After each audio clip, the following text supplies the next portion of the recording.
The following podcast is a W2M Network original production. Visit W2Mnet.com for all of our other great podcasts, plus news, reviews, articles, and opinions from the worlds of wrestling, video games, football, and entertainment.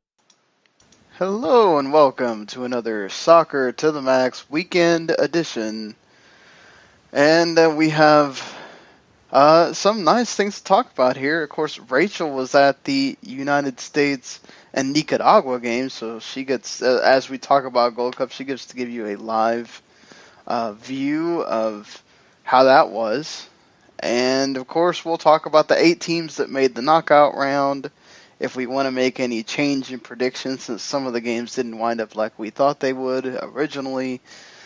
And we'll talk about the players that get brought in by some of the teams. I have not heard anything about the teams that aren't the 3 North American nations, so either people just don't care or they didn't change the players.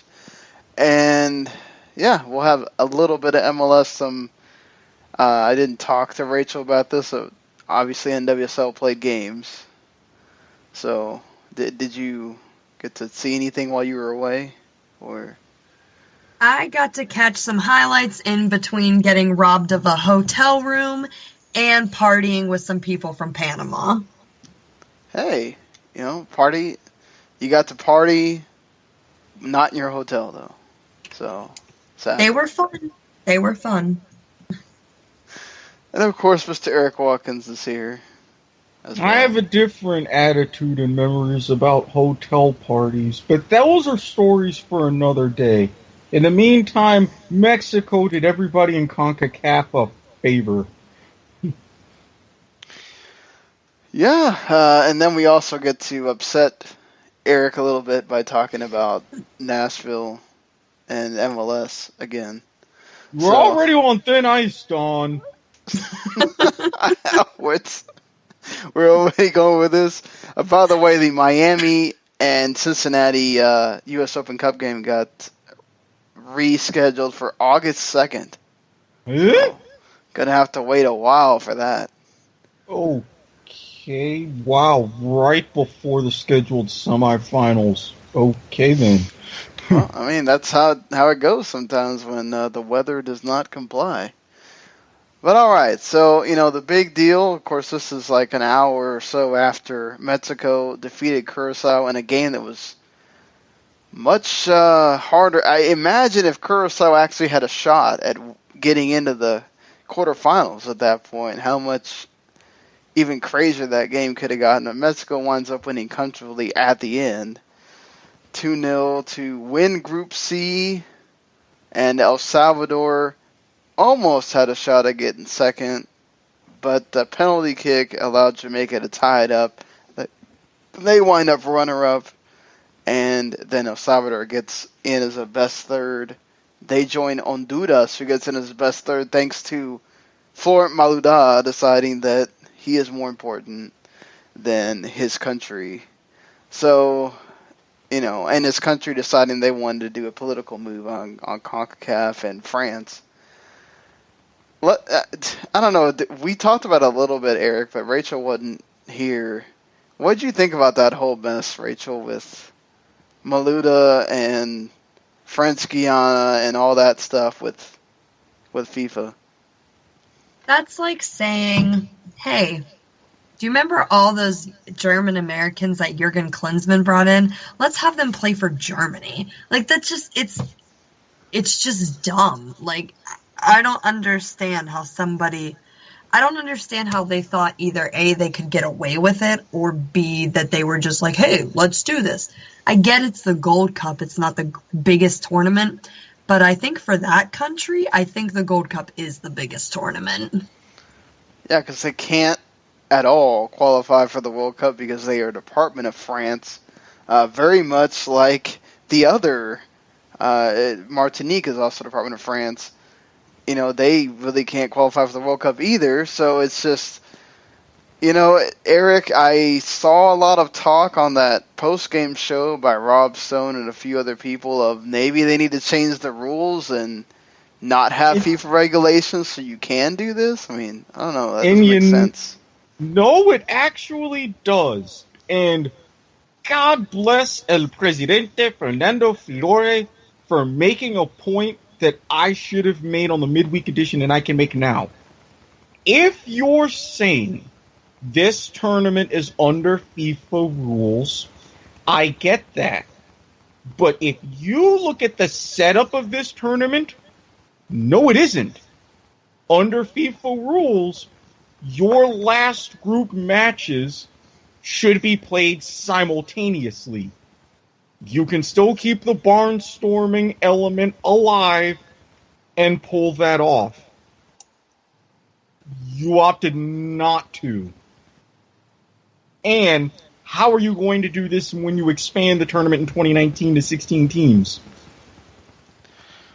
I agree with you there. Yeah, CONCACAF is saying one thing, but clearly doing another.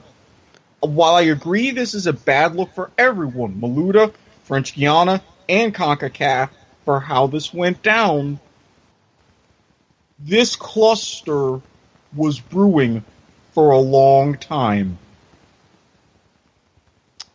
Yeah, that's basically that's why the whole term CONCACAFing exists. Because CONCACAF does their own thing. Even with the, I don't know what you call it, passing of Chad. I mean, normally you would say sad passing of someone. But the passing of Chuck Blazer, who also had his hand in CONCACAFing quite a bit. Just, I don't understand how FIFA doesn't make that a regulation of any tournament that you have to play those last games at the same time. The problem is, I think the Gold Cup, the way it's set up with the double headers, they can't do that because they would have to then operate two different stadiums with, more referees and all that stuff, and CONCACAF doesn't want to do that. So yeah, you're talking about operating two different stadiums simultaneously. I'm sorry, how many stadia are used for this tournament compared to a tournament of a similar size in Copa America? Well, I think what we're getting at here, though, is the United States of America feels like, and whoever, CONCACAF, and it's shown in this tournament because literally you'll have like 50 people sitting in the stands for Canada and French Guiana, and then Honduras and Costa Rica play, and the whole stadium gets filled up. Yep. So that's what they don't want. They don't want to have to pay rent for another stadium and have 100 people in there. So, Okay, but unfortunately something like this, if you're going to play in certain cities in the U.S., like at Denver, like in instances with Houston, with Dallas, anywhere just in Texas and everything, yes, you're doing that, but out of the gate, you are only catering to certain markets. And again, when you add more Central American and Caribbean teams into a 16-team tournament, that is going to be exacerbated. It's going to get worse. Yeah, I don't know how they're going to do the double headers. Can't avoid this. CONCACAF can't avoid this, so you're going to have to change how you set up these tournaments. Well, Rachel, you had to sit there at a doubleheader. Did that bother you at all? Like, do you think that they should do these like the other tournaments where it's the last day, you play these at the same time? Like, to avoid having empty stands? Is that what you're going for? Well, so do you think that the doubleheaders work, or do you think that each game should be played as separate venue? I think that's tough because when it comes to making money, I think playing it at separate is kind of like the better option for making money. But when it comes to like the stadium and stuff, I was surprised being in Cleveland at First Energy Stadium to see as many U.S. soccer fans who were obviously clearly U.S. soccer fans that actually sat and watched the Panama and Martinique game.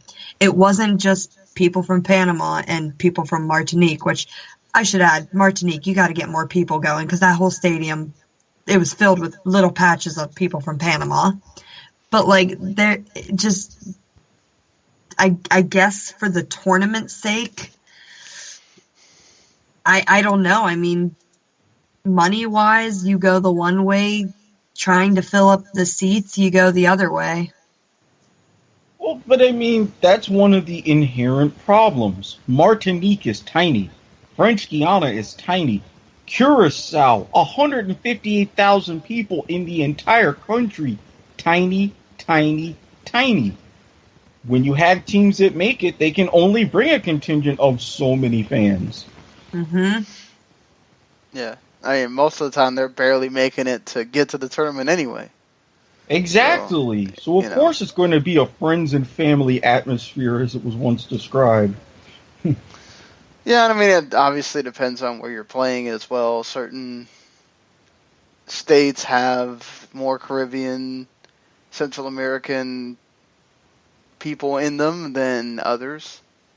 So, you'll get those soccer fans that will show up to whatever game, and that's fine. But that's still a small contingent.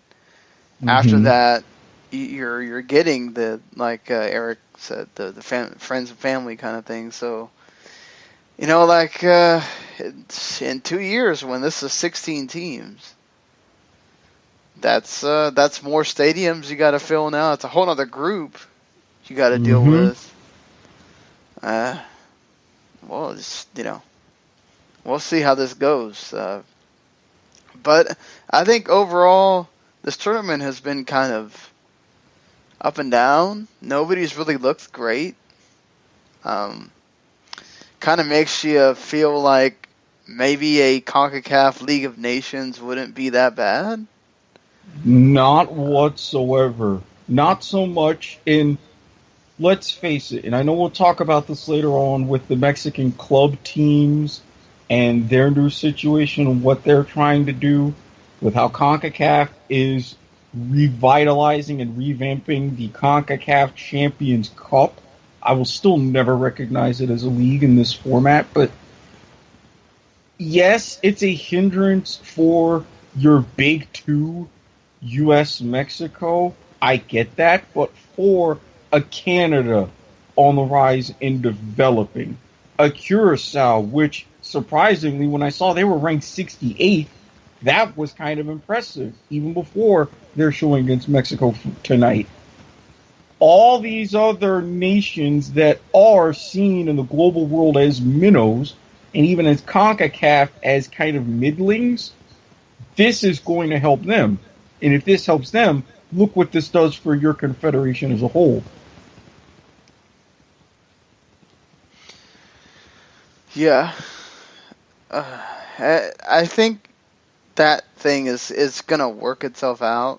It's just, I still am not too happy about, like, the U.S. just basically playing the same teams that you already, Well, then exempt the U.S. and Mexico. Make it Canada and everybody else. Fair enough. Oh, so now I find out why Jorge Perez Navarro was not on the team for this calling the Mexico games. Apparently it's he's doing freelance for them. He's not signed to Fox, which I think that's wrong. Like, I'm not going to complain about Fox and they're deciding that they want to have only Anglo announcers. I think that's just dumb. But that's because they're catering to a certain audience, just like Telemundo and Univision Deportes is catering to another audience. Well, Univision is smart. They have people that are former national team players of those. Yeah, don't get me wrong. Univision is having a much better approach. I still can't wrap my head around Riso Stoichkov speaking Spanish, especially as well as he does, but I was able to adjust. I live with that, so I get it. But again, think of it as the Canadian situation between TSN and RDS. You have for your TSN your bigger Canadian-wide, those are your English speakers. And then for RDS, your Quebec, Eastern Ontario, etc., your Francophiles and Francophones. Both of them. Whatever. You know what I mean. But you're catering to that particular market. When Fox is trying to do the same thing here, it's much bigger scale than they're doing it. It's just so off-putting. It's so off-putting when ESPN has no problem having people from different countries calling games, and it doesn't sound so. Yeah. I don't know. Well, with ESPN, they've always have been, well, not always, but in years they've had international stuff. I mean, even with England in the Premier League, they have Monday Night Football during the season, and they will show it Monday afternoons here on ESPN in the States. They say, we are the international brand. Fox either isn't there yet or doesn't want to be there yet. I don't know. Well, their international brands are called other things. So exactly. Case in point. But I don't know. What is there any players or we'll get to the U.S. national team in a second, but like anybody from the other teams that stands out to you? Pablo in. I want Juan Pablo Vargas in this tournament. I have connections to that family. Well, maybe. Costa Rica with their knockout bracket, the way it's set up, they just might. Maybe against the United States, Yeah, I wouldn't even be mad. I would have to root for him. Well, I can't blame you there. I think obviously Alphonso Davies has made himself into this big name at 16. Yeah, I can't wait to see him on the homegrown roster in August.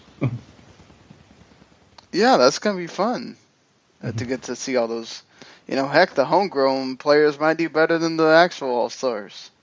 Yeah, well, considering as how they're playing against the Chivas under-20s in the MLS All-Stars are playing against Real Madrid, writing's on the wall. Well, you never know. They could just do just as bad, too. But, honestly, Alphonso Davies and then, I thought Ureña's done well for Costa Rica. Some of the MLS talent on Jamaica's done pretty well, and Darren Maddox as well. Zelaya, if he doesn't get signed to an MLS team, I'll be really surprised the way he's played for El Salvador. I mean, I'm sure he will, and definitely credit to the Reggae Boys for putting together a good group stage effort and following up on that final run from 2 years ago. So, overall, it's not bad. And for Ureña, he's done well given Costa Rica's subliminal expectations. I mean, they're never going to admit it, but they're thinking, yeah, we've got a good team. Look at where we are in qualifying and everything. We could win this.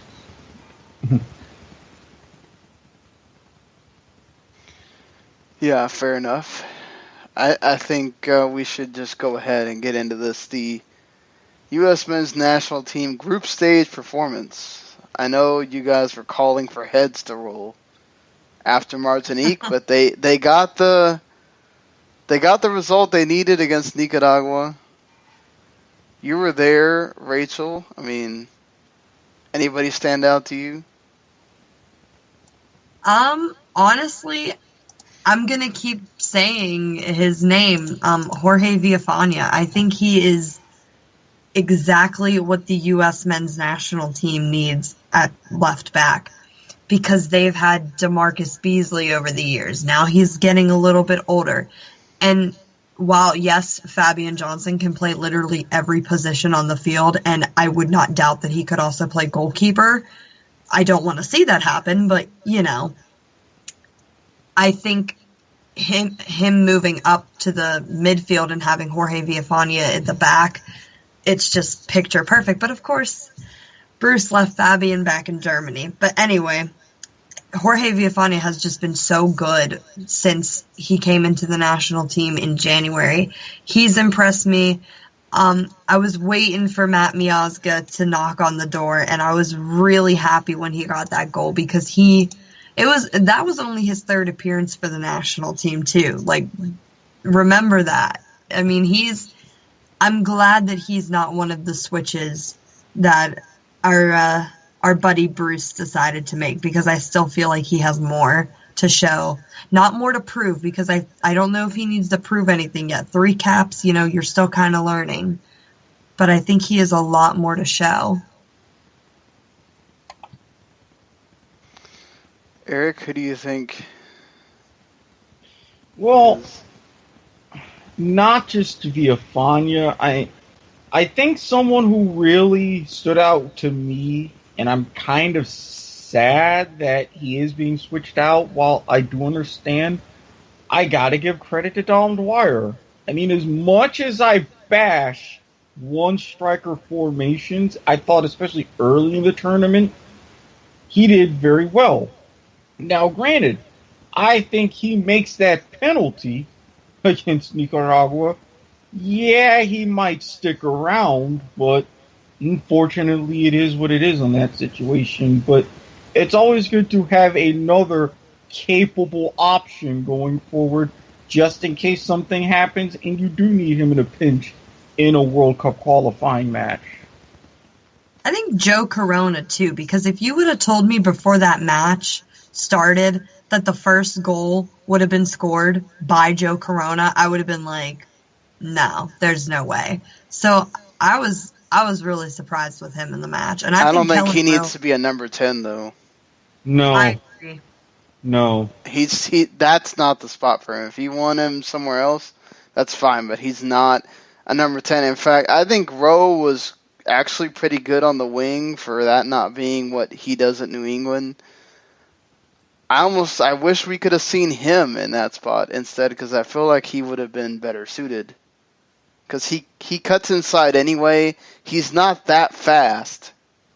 So, he can get beat over on that side. I just feel like Bruce could have put him there instead of Joe Corona, and let's see what happens. But, Arena decides what he wants to, and I hope it's a good news situation for Rowe that he's being switched out, because he was probably one of their better showings for the whole team.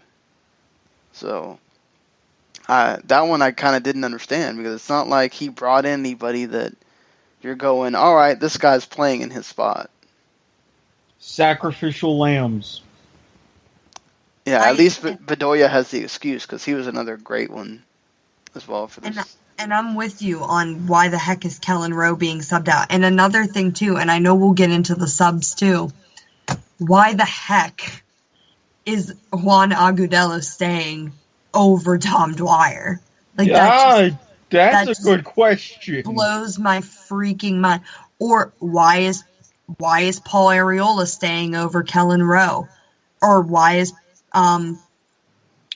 Jossie's artist staying over Kellen Rowe? Bruce didn't get it right with Kellen Rowe and Dom Dwyer. I think Dom did fine. He was really good in the first game. I think some of his problems that he has for Sporting, he showed those, right? Like, he's not very good at his first touch goes long on him a lot. So, if he's not there to get the ball right after, he loses it. And I don't know how many penalties he's missed for Sporting. And you let him take a penalty? I don't know about that, man. I don't even know about letting Joe Corona take the other penalty. Yeah, what was up with that? Honest to God, I would have rather have seen like Matt Beasler take the penalty, Jorge Villafana. Shit, get Brad Guzan to take the penalty, or Bill Hamid. Whoa. Jeez. Let's not pull a Sao Paulo here, okay? Their keeper is actually capable of taking penalties. I wouldn't trust Guzan to hit the broadside of a barn. Wow. You just not happy with Brad Guzan. No, as a matter of fact, I'm not. Bill Hamid, I figure with a little bit of practice, okay. I give him a shot.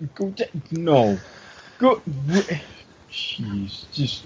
Does anyone else think that, like, Graham Zusi has been, like, quietly good? If quietly good is even, like, a correct phrase. I'm so sorry to all my English teachers. But, like, he hasn't effed up horribly. Mm-hmm. He hasn't done anything incredibly spectacular. Although I thought his corner kick that he took to assist, Miazga's goal or no? Yeah, with Graham's, the free kick was Zusi, yeah. Mm-hmm. Okay. Yeah, like that was just like holy crap, that was good. Well, I thought Miazga and Lehigh both when they were in, they played really well. And Matt Beasler's another one who's just been really quiet but really good. Well, that's because that's how he always is. He's really quiet, but he's really good. Not to mention with Zusi, what else is there to say? The experiment is moving on to its next phase. Now that he's getting more and more established as a back, and now that he's just more established and comfortable, and not everybody's talking about him switching positions and being out of position, can get better and better, and he's shown that this tournament. I still don't know why Iko Parra doesn't get called up to the U.S. national team. Like, he's one of the best center backs in all of MLS, and you don't call him. But you call Omar Gonzalez, who's been not very good. And this is why you don't trust Bruce Arena, and this is why I still don't. He's lucky that he did get that 3-0 win for me to put my machete and torch away.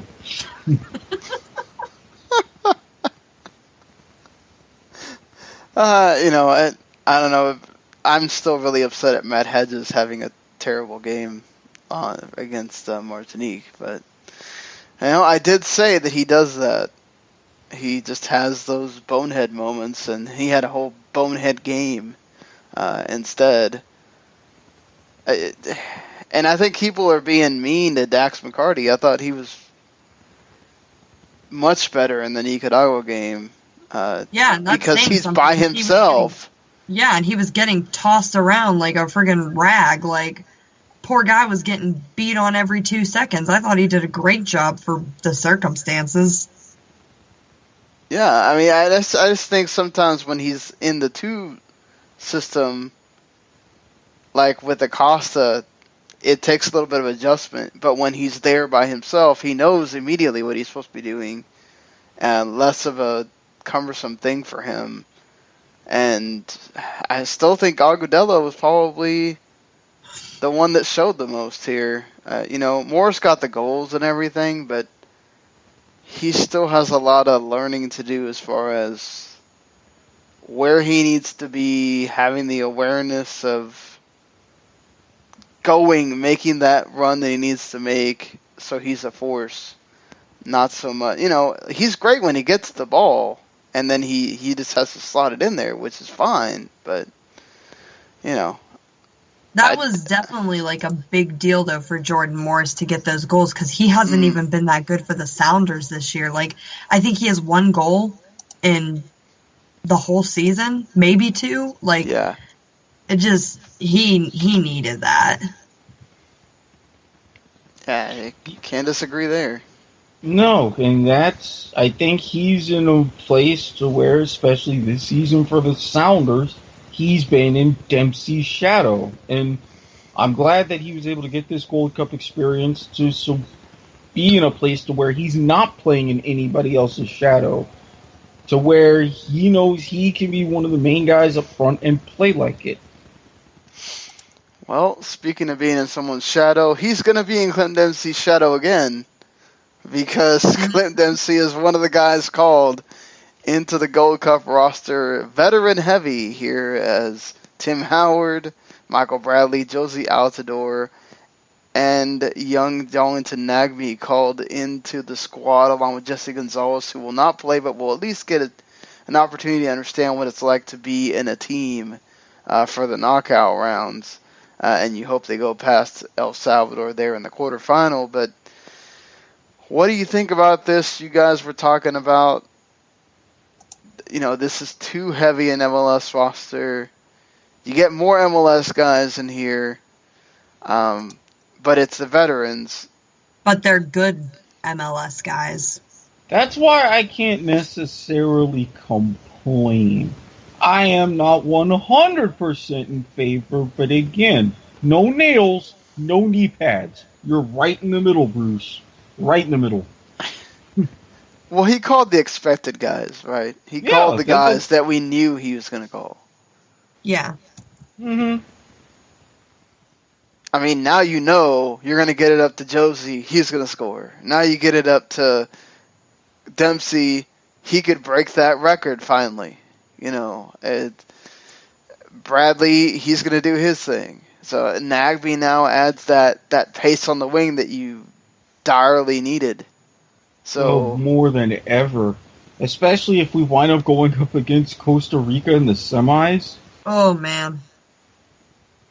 Yeah, or Mexico or whoever from the other side, I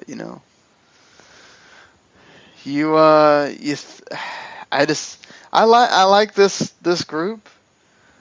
Just I wonder how the veterans are going to fit in here, and if you're starting all of them, who's now getting replaced to where they're back on the bench again. Well, you're definitely starting Timmy Howard. Timmy Howard and Michael Bradley are easy. Easy. Well, I think Josie and Dempsey, too. I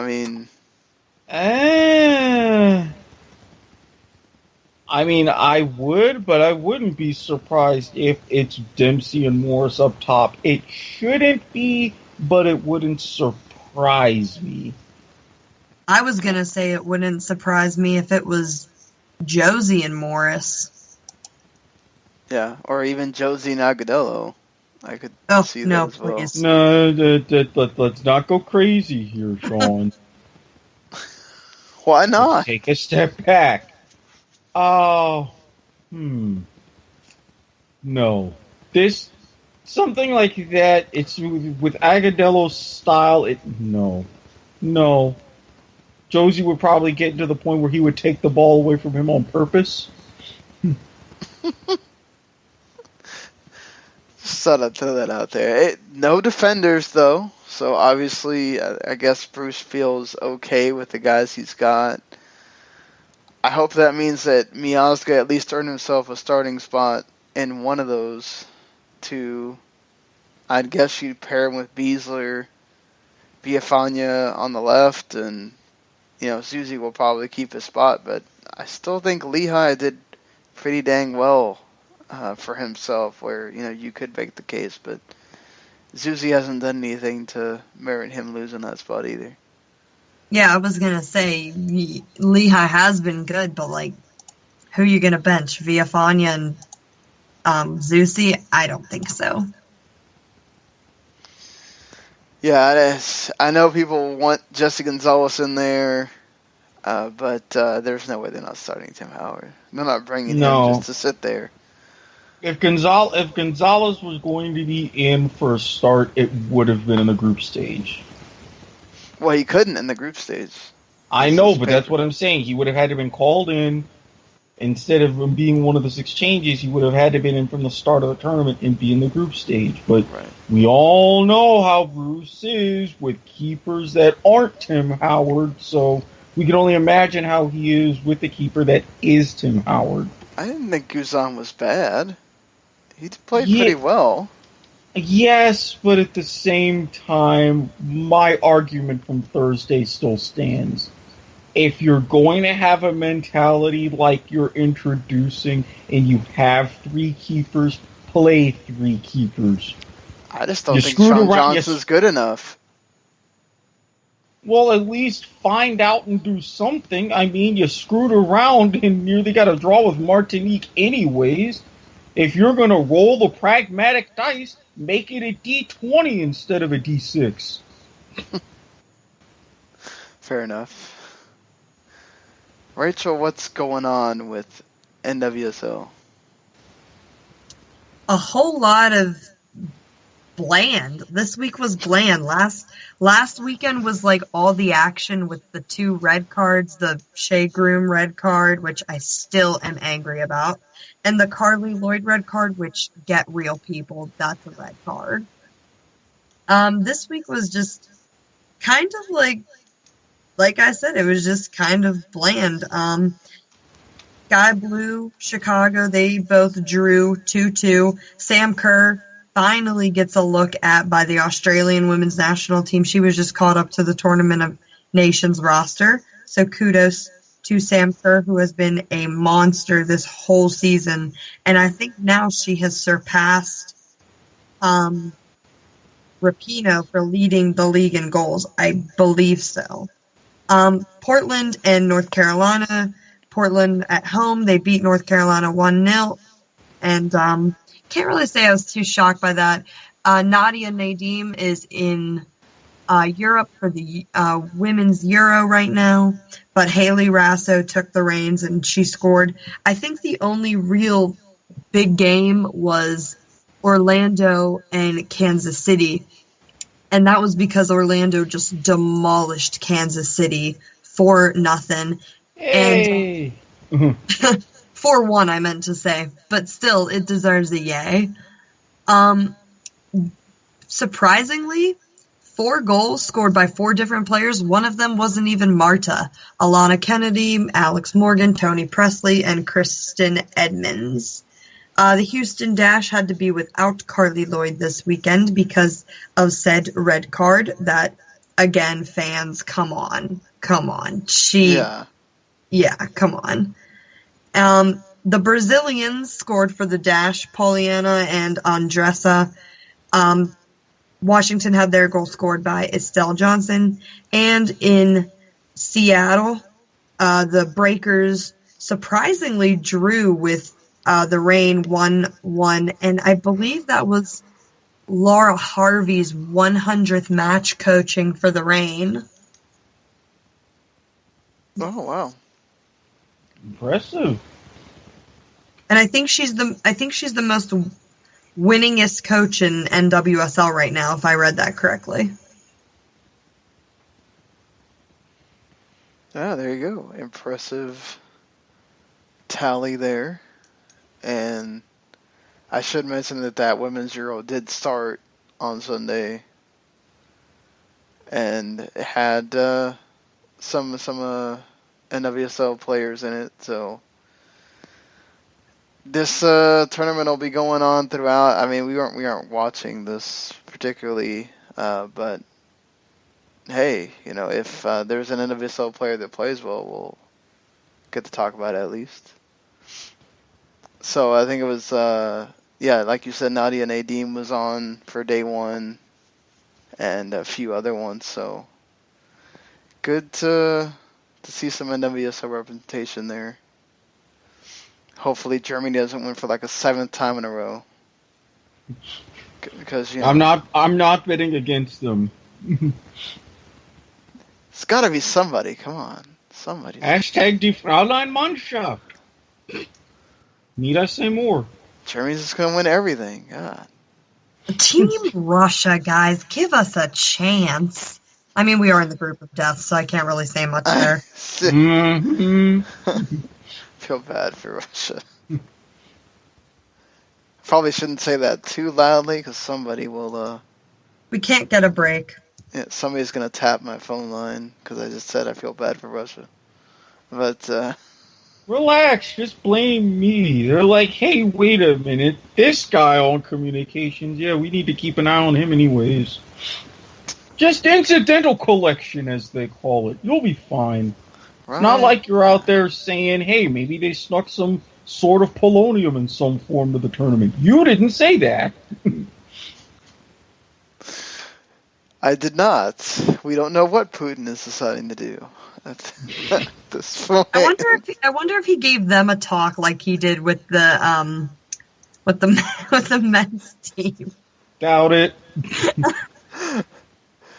Probably because it wasn't in Russia. If it was, because he can easily hide them afterwards. You know, that might have been an option there. I have not seen Brandon Allen play at all, but he is a homegrown player, 23 years old for the Red Bulls. He was the USL Cup MVP last year for Red Bulls too, and USL Rookie of the Year. So he's going to Minnesota United to help lead their forward line with Christian Ramirez. Well, hot dog. Like, I don't know. I've knocked Minnesota enough. I'm just going to wave the white flag. Go Loons. I forgot Abu Danladi was also there as well, so that means guaranteed second spot. I know. Just imagine if they finally decide to play two strikers, you know, Eric's favorite. This is Adrian Heath we're talking about, okay? I went through what he did at Orlando City. I don't hold out hope. He did say he wanted 4 to 5 new moves coming into Minnesota during this transfer window, so he's got like 3 right now with the Scottish guy and from Hearts that you particularly didn't care for in the midweek there, Eric. Again, 1960. 1960. That's the last time that club has won a Scottish League title. When's the last time anybody not named Celtic or Rangers won something over there? This is my point. You can start out like a house on fire, and all you have to do is beat one team. It's not like you're going up against a big 4 or a big 6. It's them. Those guys in the green and white hoops. That's who you have to be better than. Everybody else can take care of themselves. Them. And you can't do it. Because they're too good. Again, the tie-breaking scenarios that they've suffered through their history, yes, that's unlucky. But you get off to great starts all the time. You can't carry that through a 38-match season? What are you doing out there? Did you eat too much haggis? Are you out at St. Andrews playing too much golf? I mean, dear God. Maybe that is what they're doing. All I know is that if I ever go to Europe, I'm taking Eric with me because he knows what he's talking about. Yeah. You gotta be going to those soccer matches in the various European countries so Eric can start yelling random stuff. It wouldn't be random except if I'm drunk.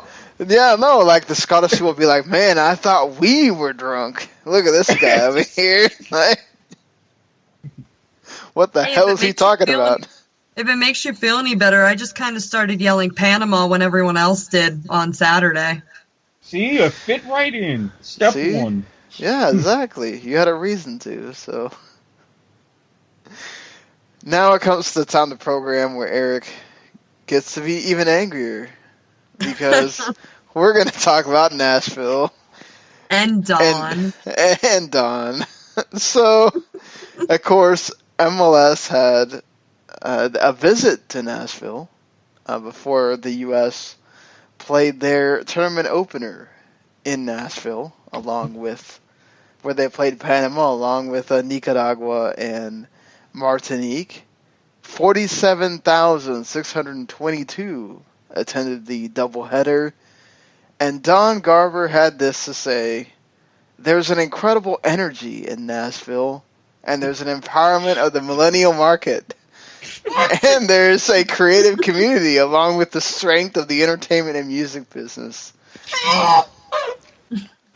We have one of the greatest formulas that drive success of both pro sports in America, and not just MLS, and that's a very committed, locally based ownership group like the one Nashville has."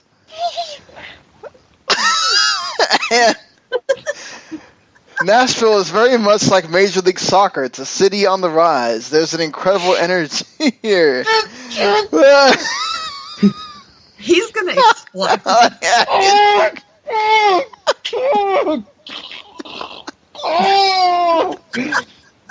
Don! Why?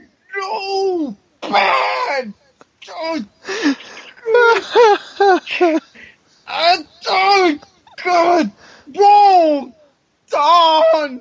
No! God, are you having a spasm over there? What's going on? Oh my God, I can't do this sober. Don! No! Why? What is your problem with Nashville? Like, you act like Nashville just did this terrible thing to you. It's not so much that they did this terrible thing to me. One of my best friends, fiance, happens to be from Nashville. 90% a cool guy. The other 10% is completely unrelated. Nashville soccer, no. Nashville hockey, okay, it's been working. Nashville football. Come on, they had hockey work in Nashville. Come on now. This is what I'm saying. Oh, wait. Here's one more statement. I do believe that soccer can succeed in any city in North America today. Don, oh my God. Are you on bath salts? Do you need an intervention, Don? Do we need to send you to rehab, Don? No. So we might as well just go ahead and skip 28. Just add all 12 of the teams, Don. Just add them all.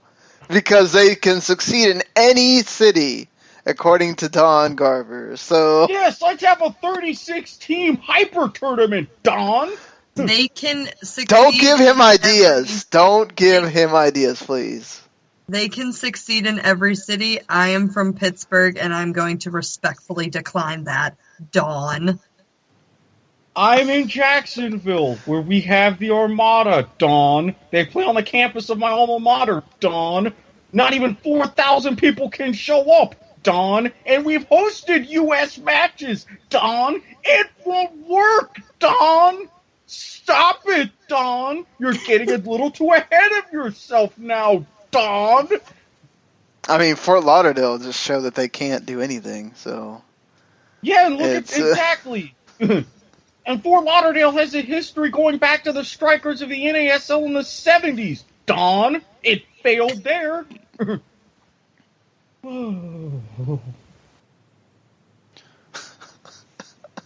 Dawn, why do you do this to me? I understand we're not friends, but I wanted to at least try, Dawn. Just what are you doing? Why? I don't know. I don't think it's,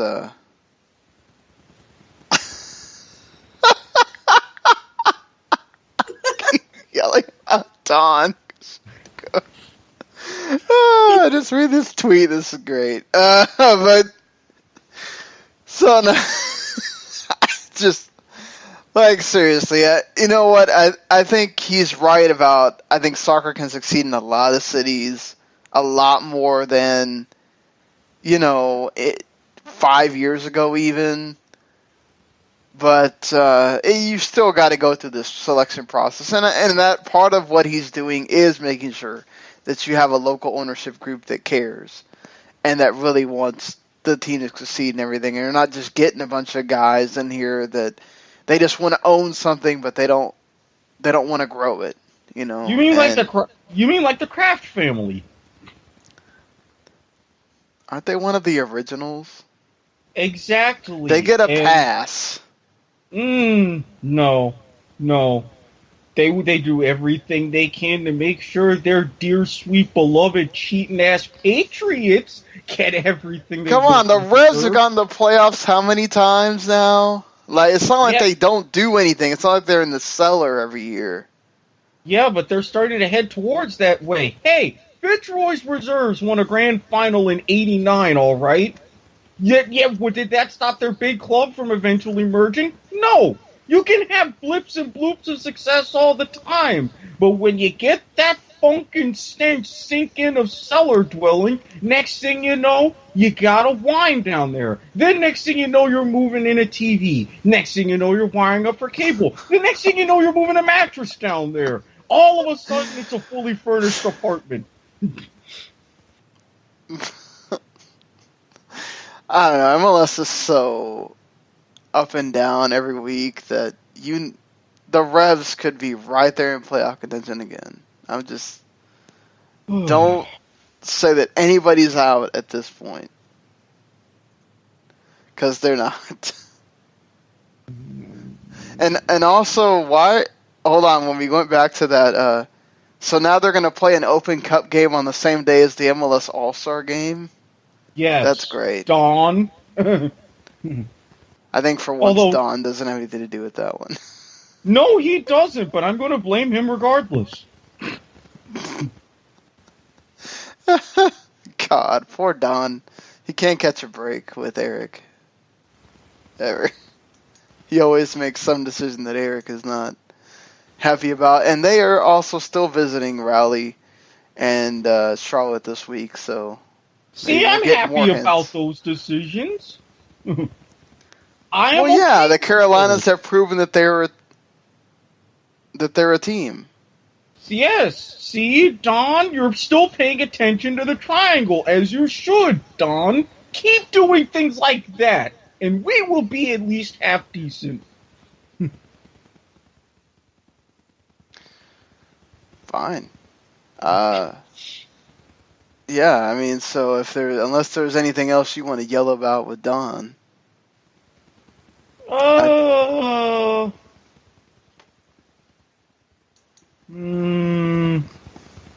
Nah. I mean, again, the homegrown roster, that will look good. We'll talk about that in the future as that match gets closer. And yeah. Sorry. Excuse me. Also, congratulations to Querétaro for beating America and winning the Supercopa. Hey, awesome! Beating America at something is a big deal, because that's one of the big Mexican clubs there. Yeah, and while speaking of them, you did mention that Mexico has pulled out of the Libertadores. Yes, I was doing a little bit of research with a little downtime before and during the matches today, and to say that the Copa Libertadores has lost their mind is semi-accurate, because for 2017, and I would presume moving forward, they're going to make this a near literal year-round tournament with multiple qualifying stages, and they've expanded it from 30 teams to almost 50. They're going to kick off the next edition. Well, how it's scheduled is around from January, February, clear through the final in November, December. I would appreciate this if they decided to pull the trigger with a one-off final at a neutral venue, but they decided to stick with their tradition of two legs. Now, because of the severe expansion, Mexico decided, we've got Liga, we've got our Copas, we've got CONCACAF, thanks but no thanks. You get everything together for 2018, okay, fine, we might come back. And I also mentioned the Supercopa because the Supercopa winner normally gets that third Mexican spot in Libertadores. Now, they're not. So now, not only does Mexico have a greater focus on their own league, what does that give a better focus to? CONCACAF. What does that mean? MLS teams are probably even more screwed, at least for the next year or two. I don't know if they're more or less screwed. I mean, the U.S. MLS-based clubs can't beat a Mexican team in the final. That hasn't changed. And until that changes... Now there's going to be even better Mexican teams in the finals. I don't think those teams are bringing their B squad to the final.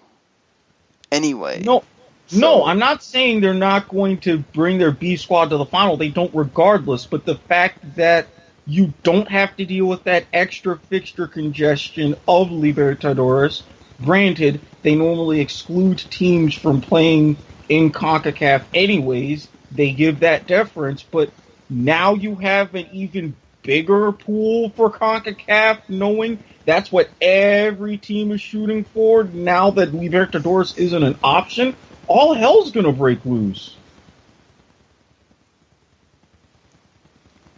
I totally get what you're saying there. I think you have a point. I just feel like if it was something where we had shown that we could beat a Mexican team in the final in the past, and then all of a sudden we have to worry about it because they're more focused than before, I'd say it would matter, but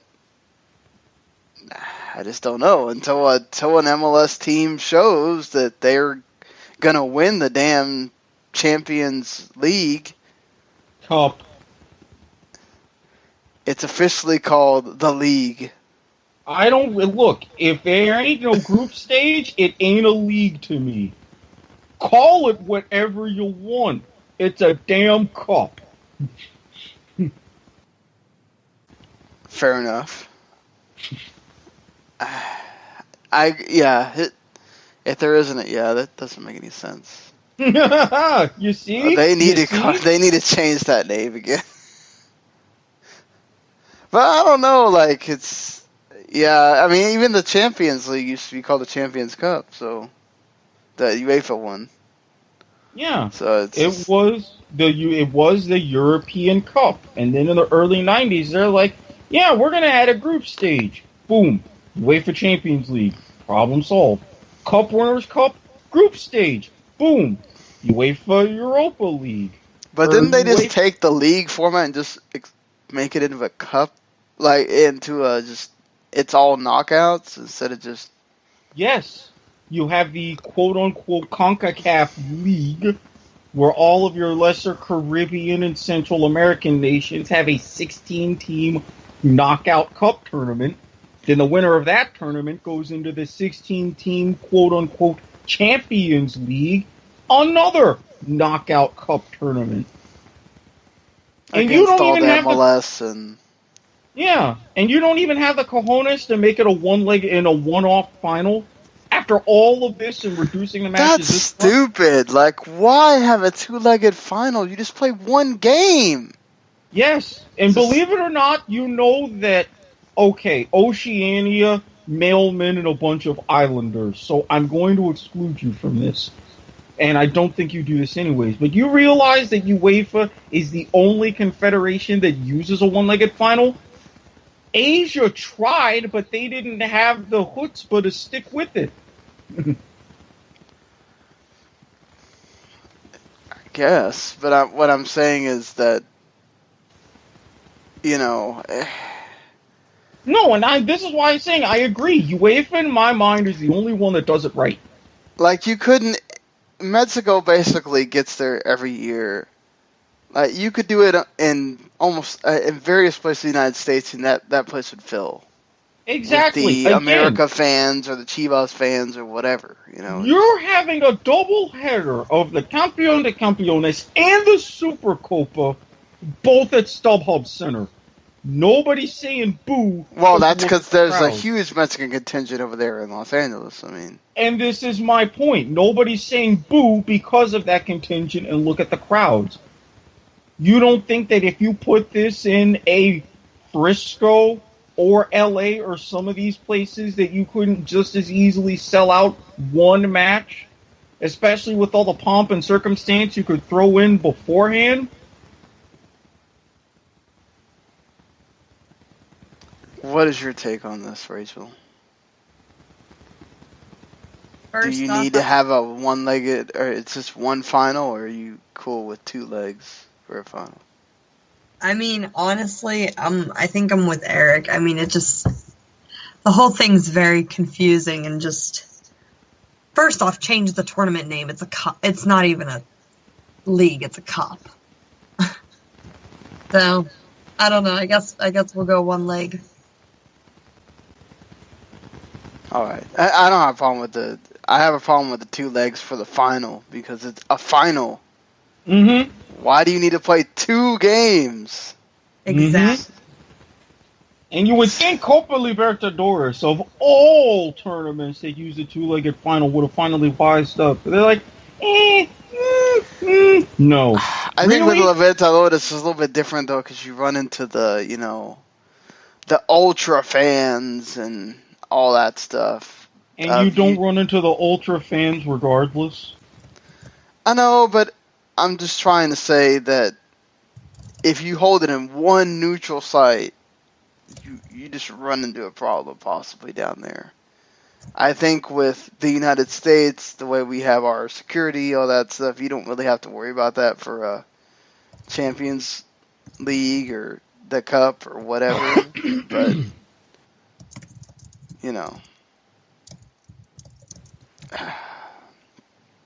But, yeah, the last thing is David Accam getting some traction on a bid from Gomp.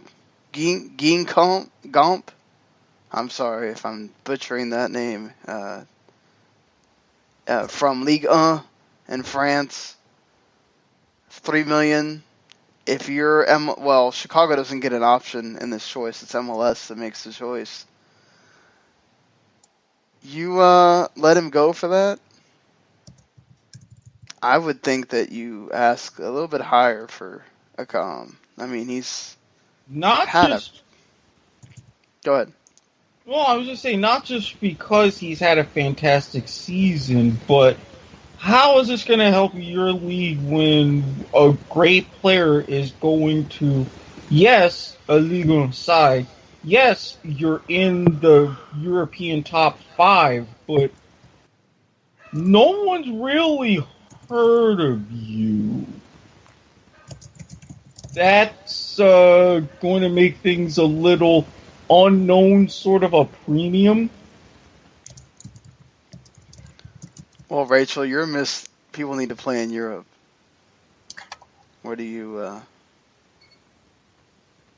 stand on this for David Accam? I think maybe they should ask a little bit more, but I see it more in the sense of, is this going to be like a Tim Howard thing where he goes and is successful, or is this going to be a Matt Miazga thing where he goes to Chelsea and just gets screwed over but does well on loan somewhere? I will firmly stand still with the go to Europe because that's the best coaching and the best teams and so on and so forth. I say go for it. Yeah, I mean, what worries me if it's not a well-known team, one of the well-known French teams. But sometimes you got to start small. Yeah, neither was Miazga's club that he went on loan with, but he still won the championship with them. Yeah. See, Erik? Yeah, that's why I say I'd be cool with it if it were a little bit higher price. Like a 10-15% tariff in these kinds of situations. All right, so I think that's going to do it for us on this one, talking soccer for this week. We'll be back on Thursday for the midweek after the quarterfinal games, which are, we didn't even talk about this, which are the United States and El Salvador, Costa Rica and Panama, Mexico and Honduras, and Canada and Jamaica. Yes, because the Wednesday quarterfinals are at the same time as 7 MLS matches, Don. God! You gotta get another one in. That's a lot of matches to play on the same night as a U.S. Gold Cup game. Don. Who you got advancing? Definitely U.S. I gotta throw Costa Rica a bone, so that's going to be a U.S.-Costa Rica semi. You just gotta throw them a bone. There's not a reason why they're winning. Do it for Juan Pablo. Mexico, I mean, barely advancing. How you like Mexico deciding to just stay with their team even though 2 people said no, thank you? Well, that basically means they don't have a choice. That changes my prediction for the final, but not for the quarterfinal. So who do you have winning the Canada-Jamaica? Oh, I got Canada if that helps. Canada in extra time. Cyle Larin with the goal. How about that? Oh, boy. Yeah, let's hope he doesn't want to celebrate after the match. Yep, just don't drive, Kyle. Just don't drive. Uber, Lyft, you make money. Spend it. The team bus, maybe? The team bus. Let somebody else drive the team bus, not you. But just anything, but don't drive while under the influence there, sir. And that goes for anybody. Because, I mean, yeah, 10 grand, it's on your record for up to 75 years. In some cases, prison. You've seen prison movies. It doesn't end well for you. No, it does not. Or just watch Oz on HBO. That will make you not want to go to prison very fast.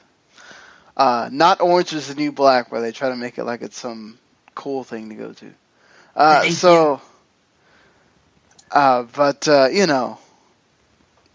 Yeah, I think Canada. I'll be surprised if Jamaica, I'll take Jamaica just because. They've been good though. Just to be different, and plus there's a former Riverhound on there, so hey, why not?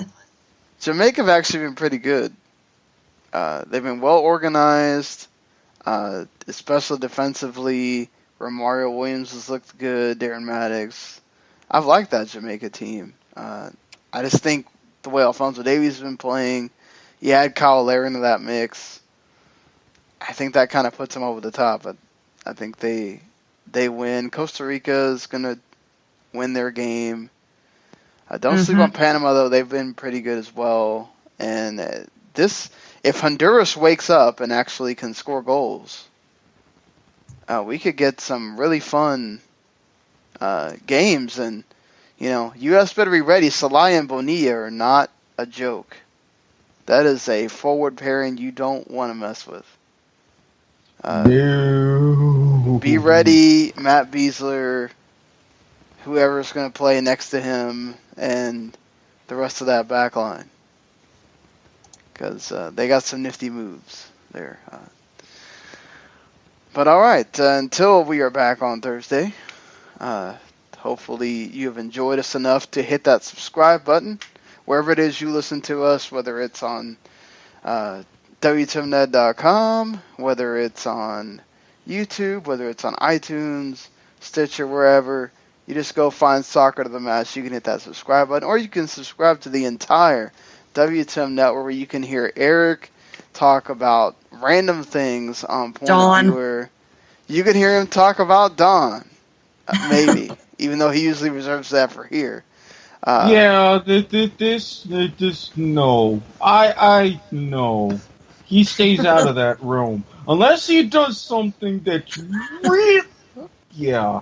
Well, he talks about the other Dawn on that show. So if you want to hear about the crazy Dawn that happens to be running the United States, yeah, listen to that. And of course, he's also on with me on the Football to the Max podcast now. So if you want to hear about the other football, the one where they throw the ball, somehow that's with your foot, we can, the pigskin.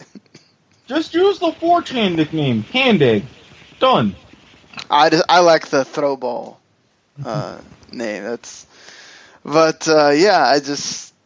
You got that plus everything else that we do over there. So make sure you check it out, and we will see you back here on Thursday night. Later, everybody. Peace. The following podcast is a W2M Network original production.